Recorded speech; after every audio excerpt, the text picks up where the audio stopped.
Je m'appelle Emmanuel Stroben. J'ai un restaurant qui s'appelle le Saint-Pierre à Singapour. C'est un restaurant de cuisine française, mais étant en Asie, on a énormément d'influences asiatiques.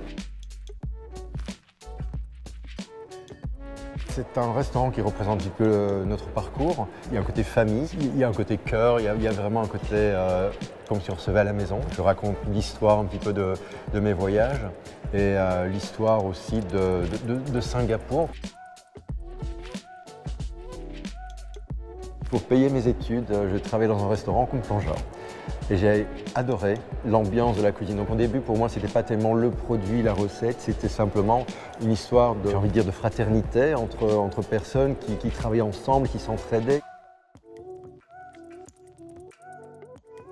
C'est ce côté famille, voilà. Je retrouve un petit peu cette fraternité, ce sens d'être ensemble, d'échanger surtout, c'est fabuleux. Mais aussi dans un esprit d'excellence, dans un esprit de recréer vraiment la plus belle expérience que nous puissions donner à nos invités, à nos clients.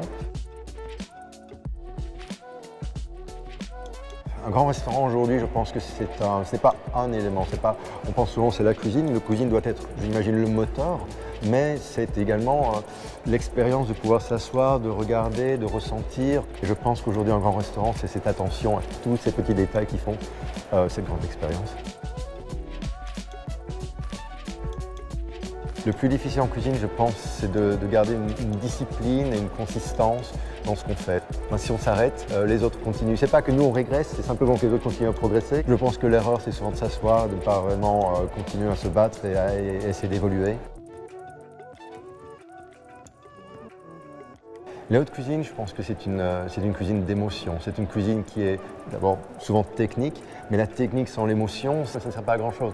Donc ça doit être, voilà, ça doit raconter une histoire, ça doit donner, c'est une personnalité, c'est une adaptation aussi aux gens. C'est une cuisine qui inclut les gens, que c'est important que le chef s'adapte à sa clientèle, plus que de dire la clientèle à s'adapter au chef.